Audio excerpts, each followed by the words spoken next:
Please join me in welcoming a tried and true leader for equality, the United States Ambassador to the United Nations, Samantha Power.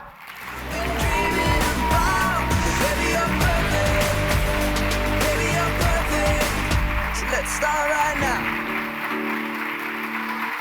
I might never be the hand you put your heart.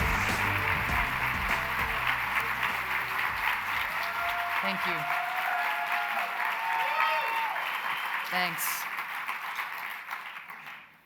Thank you all so much. That is not the introduction I get when I walk into the UN Security Council every day. I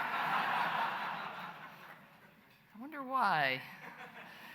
Thank you, Chad, for such a generous introduction and for everything you do every day to promote the human rights of all. It's a great honor to be here with you at such an important event. And I'd like to open by telling you all about a conversation, actually a phone call, that left a lasting impression on me. It was back in December 2011. I was working at the White House at the time on the National Security Council, and we had organized a conference call to brief LGBTI advocates on a presidential memorandum that President Obama was issuing that day, directed at all the agencies and departments in the US government. As many of you know, that memorandum made the struggle to end discrimination against LGBTI persons a central part of our government's efforts to promote human rights around the world. From fighting the criminalization of LGBTI status, to directing significant resources to empowering LGBTI groups abroad, to responding swiftly and meaningfully when governments repressed LGBTI rights. At its essence, this government document was about weaving LGBTI rights into the DNA of our foreign policy and into the work we do to advance human rights and human dignity around the world, committing us not only to defend these rights within our own nation, but also to project them outside to the rest of the world. It was, and it remains, a righteous and absolutely necessary commitment.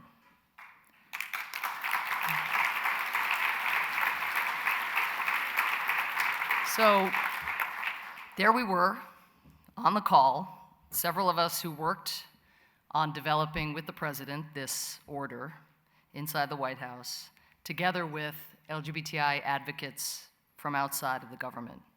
I imagine some of you in this room were on that call. And those who were may remember that the mood was pretty jubilant. And then a woman spoke up who introduced herself as a lesbian mother of 2 children. She said that up to that day, she hadn't really realized just how boxed in she felt.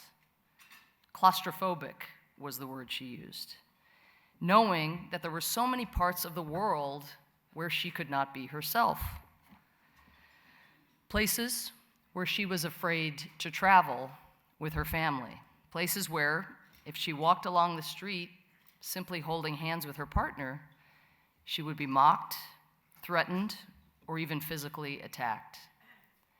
She said that for all the progress we were making here in the United States, recognizing that there was such a massive part of the globe that was in effect a no-go zone for her and her family, was profoundly painful. No matter how much progress we were making here at home, she said, for as long as those places existed beyond our borders, real freedom and real equality would be elusive. And what President Obama did in this presidential memorandum is declare it our intention, it'll take a long time, to end the no-go zones around the world. Now, I began with that story because it captures the schizophrenic feeling that one can have often these days as an advocate for LGBTI rights working in this great country. On the one hand, we can feel a clear shift underway in the attitudes of most Americans on this issue. To be sure, I don't have to tell you, discrimination, hatred, and outright violence against LGBTI people persist in many parts of our country. And recently, we have seen some politicians blowing on the embers of fear and bigotry against LGBTI people, as well as other marginalized groups, in a cynical attempt to win more support for themselves.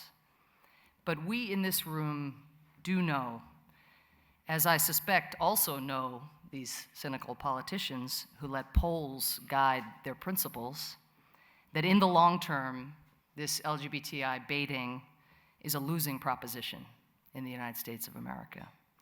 The trajectory of our country is unmistakable, and it points toward LGBTI equality. It is about time.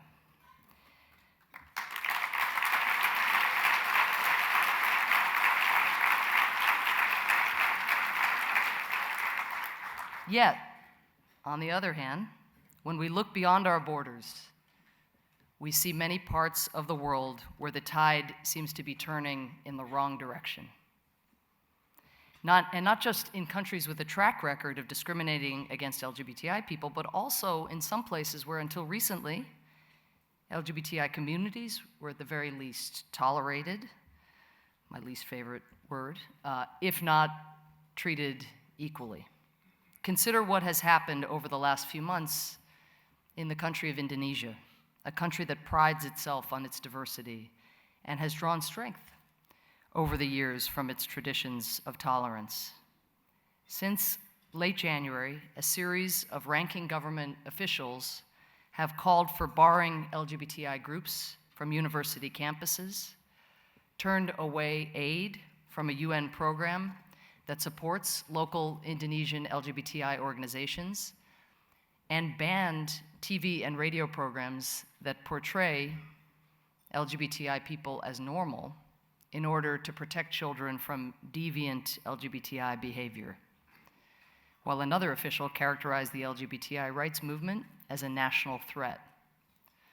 While a handful of Indonesian officials have taken a more moderate and constructive stance, the messages of intolerance by several senior officials have had real-life consequences for members of Indonesia's LGBTI community, leading, for example, to the closing of a special boarding school for trans women, as well as to reports of increased harassment, attacks, and fear among local LGBTI groups. Unfortunately, as you all know, this is far from an isolated case. In more than 70 countries around the world, same-sex activity or relationships are criminalized. One of those countries is the Gambia, where, under legislation adopted in 2014, the crime of aggravated homosexuality can be punished with life in prison. At a rally in the Gambia last year, the country's president threatened that if his government caught men who were married to other men, quote, "I will slit your throat," end quote.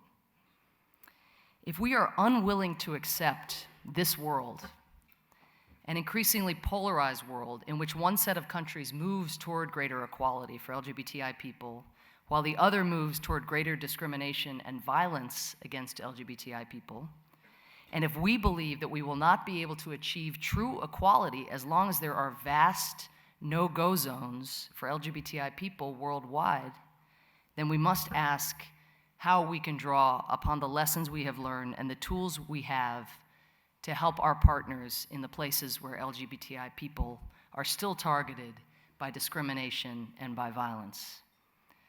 Let me suggest 2 places we can do that.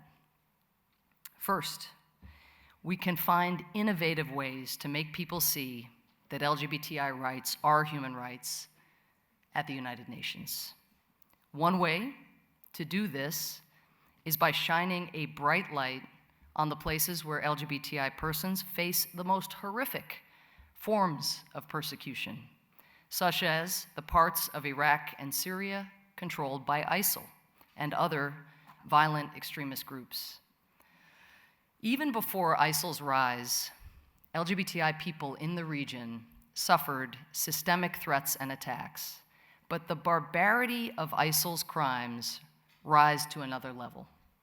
ISIL doesn't just target LGBTI persons, it broadcasts its monstrous attacks on them for the entire world to see. Some of you may have brought yourself to watch the videos. ISIL marching gay men to the tops of buildings and throwing them to their deaths. ISIL parading a gay man through the streets and beating him. ISIL inciting a mob, which included small children, to stone a gay man to death.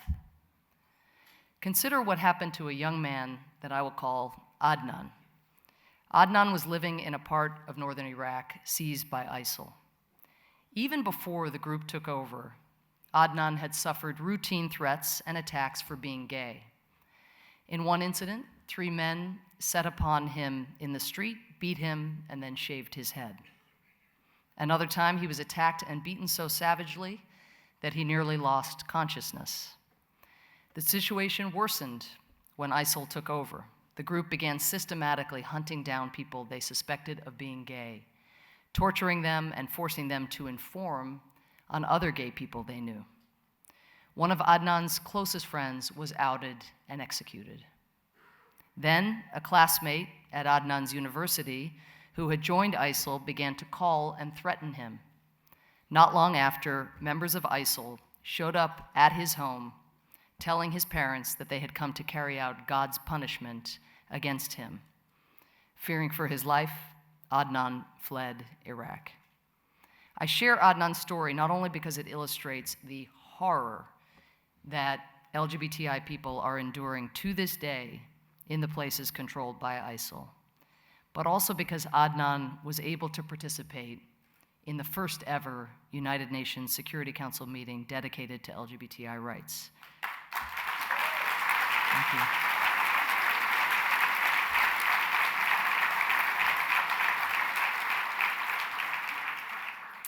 The United States co-chaired this meeting with Chile last August, a reflection of the growing leadership taken by Latin American countries on this essential issue. It tells you something about the terror that Adnan experienced, that long after escaping Iraq, he was still not comfortable using his real name or even participating in the meeting via video conference, out of his concern that ISIL might somehow be able to find him. Instead, he provided his testimony by phone. Quote, "People who are able to flee like myself are living in constant fear. We are hated, and our suffering and death brings joy to people," end quote. That is what the UN Security Council heard from Adnan. Making LGBTI rights the focus of a meeting on the agenda of the UN Security Council for the first time mattered. It mattered because it reinforced that LGBT rights are not a special category of rights, but rather, now, in the eyes of the Security Council, they must be seen as what they are, human rights. And by condemning the persecution of Adnan and other LGBTI people by ISIL, the Security Council made clear that it is wrong to subject people to violence and discrimination because of their sexual orientation or gender identity, just as it is wrong to subject people to violence and discrimination for any other immutable part of who they are. Bringing LGBTI rights into the Security Council for the first time also allowed us to pose a broader question to other UN member states. And this is where it's truly important and truly lasting in terms of its impact. If we agree that it is wrong when ISIL throws people off of buildings or stones them to death because of their sexual orientation or gender identity, is it any less wrong when a government locks people up for the very same reason? Is it any less wrong when police refuse to investigate an act of violence simply because the victim is an LGBTI person? Is it any less wrong when a person is denied a job or an education or a healthcare simply because of who they love? The severity of the abuse may vary, but the principle is the same. Treating people differently because of who they are is always wrong.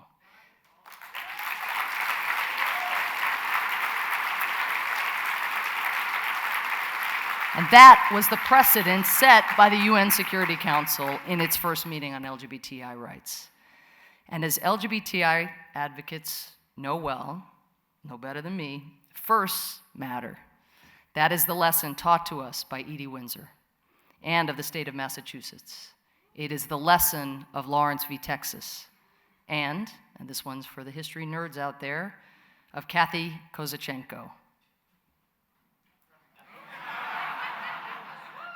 1974 city council seat in Ann Arbor, Michigan.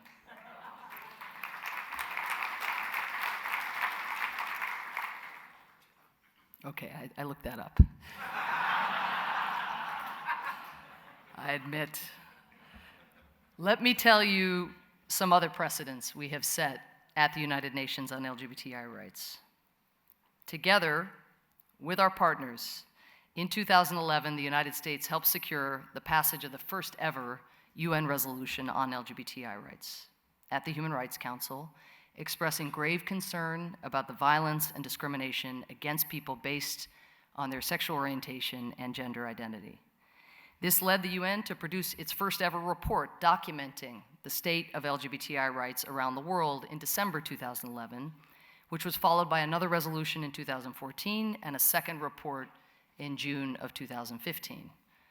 Now, I know resolutions, reports, this may sound a little wonky, a little bureaucratic, but the reports have played a crucial role in documenting the widespread and systematic abuses that LGBTI persons endure worldwide. Let me just read to you a few lines from the June 2015 UN report's conclusion. Quote, "The overall picture remains one of continuing, pervasive, violent abuse, harassment, and discrimination affecting LGBTI and intersex persons in all regions. These constitute serious human rights violations, often perpetrated with impunity, indicating that current arrangements to protect the human rights of LGBT and intersex persons are inadequate. When the UN not only documents these abuses, but calls out the perpetrating governments by name, that gives us an important tool to try to press them to change." Not a single one of the advances we have made in weaving LGBTI rights into the fabric of human rights at the UN has come without a fight. And even where we have succeeded in locking in advances, countries have quickly set about trying to roll them back. I imagine this may sound somewhat familiar to those of you who have been working to advance LGBTI rights through the courts here in the United States. Consider what happened in March of last year when Russia launched an effort to try to overturn a 2014 decision by Secretary General Ban Ki-moon to extend benefits to the families of all UN employees, including individuals in same-sex marriages. Now, as I mentioned earlier, there are more than 70 countries around the world that criminalize same-sex activities or relationships. And there are many countries beyond those 70-plus nations where LGBTI rights are not considered human rights or rights, period. As a result, some said that we, the United States, should not bother trying to push back on this effort to repeal this rule, because we were so greatly outnumbered within the UN membership of 193 countries. Others question why we should expend so much energy to preserve a benefit that was benefiting very few families. We saw it differently. I believe you too saw it differently. We recognize that if we accepted that LGBTI rights didn't need to be treated like human rights within the UN's own house, how in the world could we go to specific individual member states and tell them that they needed to treat LGBTI rights any differently? We could already see the headline if we lost. UN strips benefits for LGBTI families.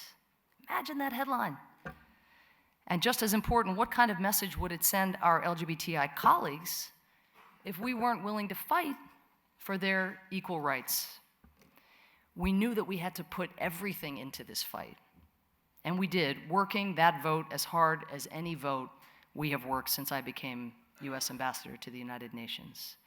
We divided up the 192 UN member states, besides ourselves, among our ambassadors, committing to reaching out to every single country and pressing them to keep the benefits in place, to vote no on what Russia was attempting. For weeks, we kept a running tally of our count, and when countries wouldn't take our calls, we buttonholed them in the General Assembly Hall at the Security Council, or even in the bathrooms.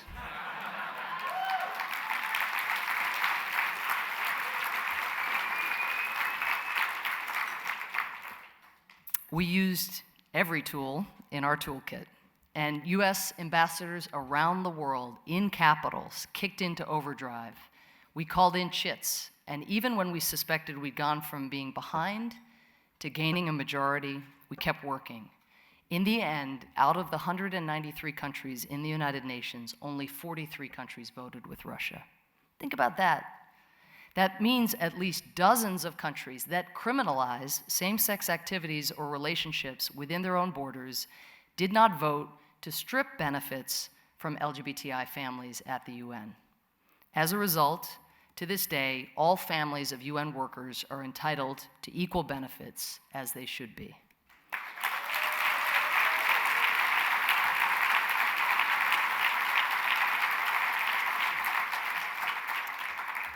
Let me give one more example of how we in the US government practice what we preach when it comes to advancing LGBTI equality. I have two teams. One is my beloved Boston Red Sox, and the other, thank you, I'm not in New York, thank God I'm not in New York. And the other is my team at the US mission to the United Nations. Only one of those teams can I brag about consistently. Only one of those teams did not finish 15 games out of first place in the American League East last year. If you serve in another government's mission at the UN and you are interacting with my team at USUN in any way, you are going to be working with LGBTI people. Whether it is the individual who receives you when you come into our office, the face of our mission, or the person who is negotiating a sanctions package across the table from you, or the person who drafted the Security Council resolution that you from another country find yourself trying to edit, these individuals play an indispensable role in everything we do at the UN, and our government would be nowhere near as effective without them. One of the smartest, savviest political counselors I have ever had, Curtis Reed, is here today, and I want to give Curtis another round of applause if we can. This guy was awesome.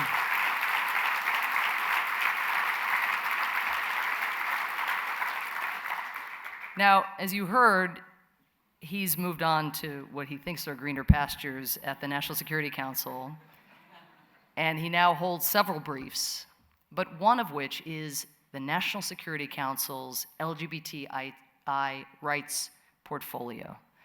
That is what American diplomacy looks like to the world in 2016. It's its own job.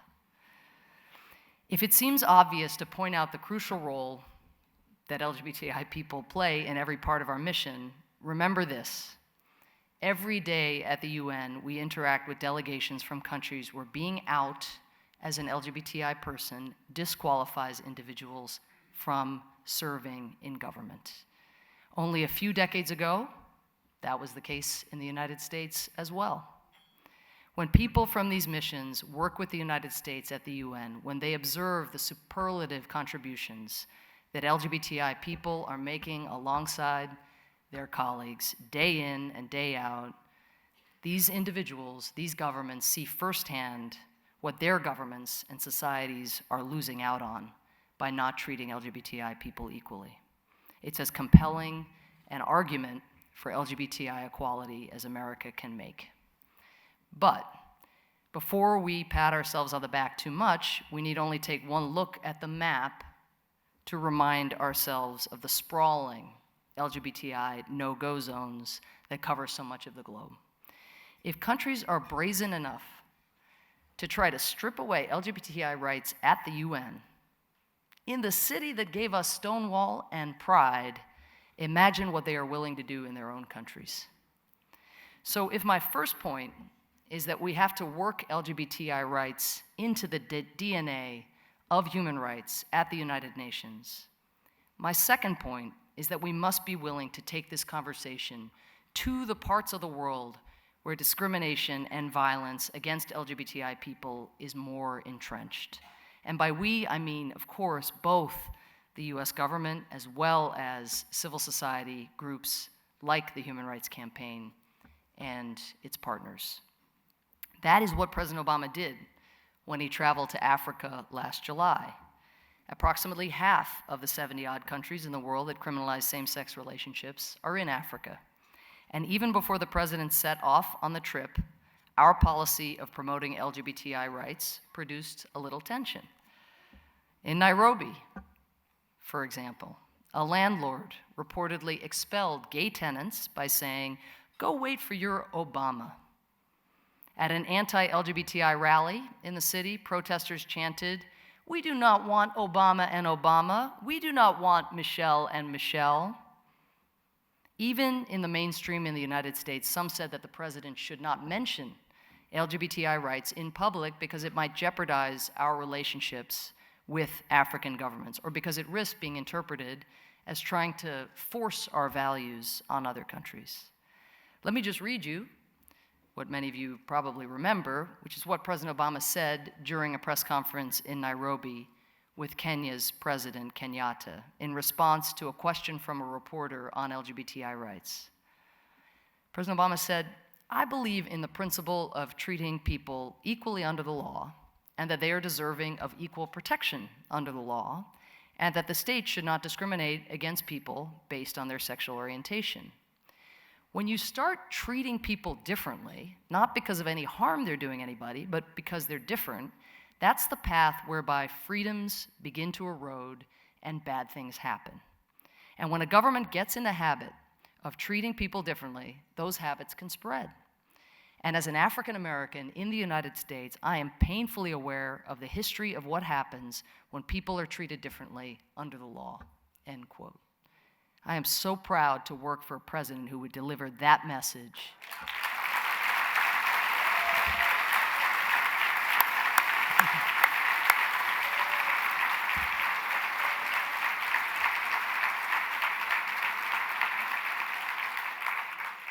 And that is also the message the president sent by appointing our nation's first special envoy for the human rights of LGBTI persons, a position that the Human Rights Campaign and its partners lobbied hard to create. We are so grateful for the HRC's efforts. I hope you will make it your business to ensure that whoever it is takes over the White House next January maintains this position and gives the special envoy the support that he or she needs to carry out this crucial job effectively. And we are, as you heard, extremely fortunate to have Special Envoy Barry with us here today. Randy has been tremendous and tireless as he has traveled to those 42 countries around the world, and he is making a huge difference. So, hats off to Randy.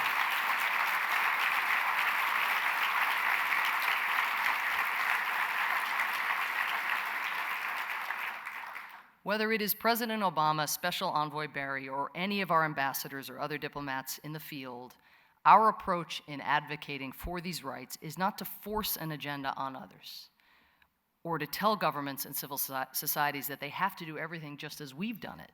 That's a caricature of our position. Rather, the approach is to start always by listening to our local partners, to those who are standing up for these rights in communities where the odds are so stacked against them. Hearing from them how we can most effectively empower them to lead their own efforts to equality, always guided by the simple principle that it should never be too much to ask for everybody's basic human rights to be respected. and that no one should be subjected to violence or discrimination just because of who they are.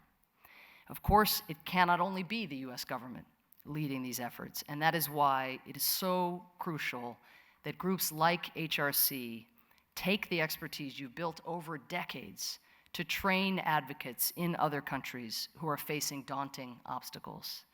I'm talking about trips like the one that Ty Cobb and Jean Friedberg, who direct HRC's global program, led last November to Mozambique, where they helped plan a campaign to help a respected human rights group win the accreditation they've been seeking from the government for the last 7 years. Where are you, Ty and Jean? You also deserve. He's behind the barrier. You know where Jean is? Hey, Jean. Tremendous work, so important. In learning about their trip, one of the most uplifting stories was of the meeting they held with key LGBTI leaders at the US Embassy in Maputo, where HRC's delegation talked about the evolution of the movement for equality here in the United States and heard about the challenges that leaders are facing on the ground in Mozambique. That a conversation like that can be proudly hosted at a US embassy under an American flag with a US ambassador not only hosting but participating and voicing support is what President Obama's memorandum on LGBTI rights is all about. It's in the DNA. And you are one of our country's strongest exports. We need you out there doing more of this. It is one thing for LGBTI groups to read about your efforts from afar. They are amazed, they are inspired. It is another thing altogether to hear firsthand from you about how far you've come. It gives people in tough places hope that it actually gets better and lessons in how to make it so. Let me conclude. A couple of weeks ago, I brought a group of 17 UN ambassadors to see the musical Fun Home.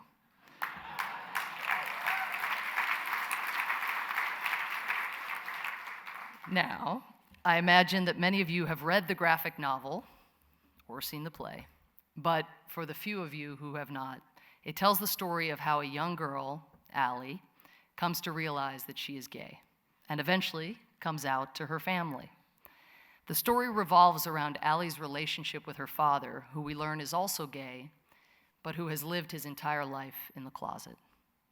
There's a beautiful scene in the play where we see Allie realize for the first time that she's attracted to women. She's sitting in a diner with her dad when in walks, in her words, an old school butch. Short hair, dungarees, lace-up boots, and her keys. Oh, her ring of keys.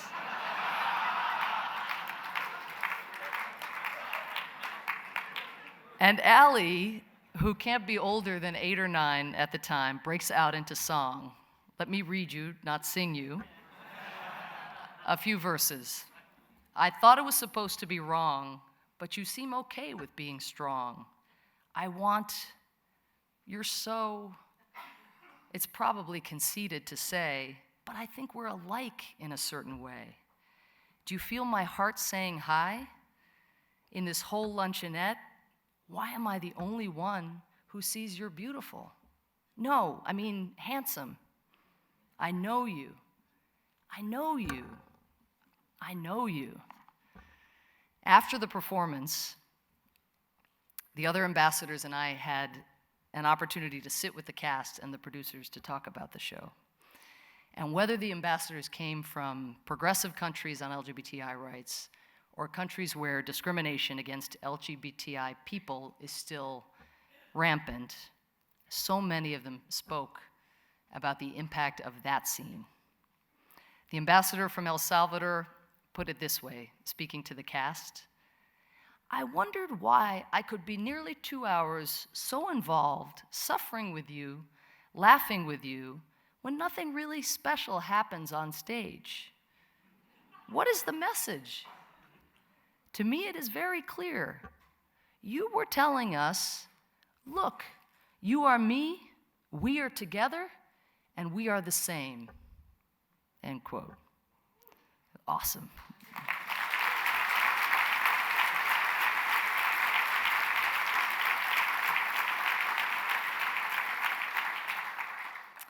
I think the reason that scene in Fun Home resonates so deeply with people is that when you watch Allie experience her first crush, you identify with her.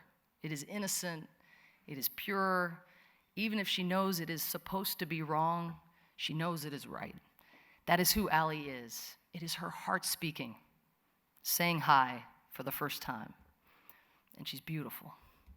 I know you, Allie says, recognizing something in that woman. I know you. And we know Allie. In that moment, we see ourselves in her. We see in her our moms, our sisters, our daughters, our dads, our brothers, and our sons, all of them. Anyone who has ever had a simple crush, whose heart has spoken. Looking out at the parts of our country, and especially all the other parts of the world, the no-go zones, where LGBTI people are still treated differently for who they are, it can be easy to feel disheartened. But what Allie reminds us of in that scene in Fun Home, and what every one of those ambassadors from 17 different countries saw as she sang that song, is that if we show anyone up close who LGBTI people really are, even the people who thought it was supposed to be wrong, they will see that they are just like us. Human beings with the same hearts, human beings entitled to the same rights, rights that all of us must fight for. I know you, I know you, I know you. Thank you.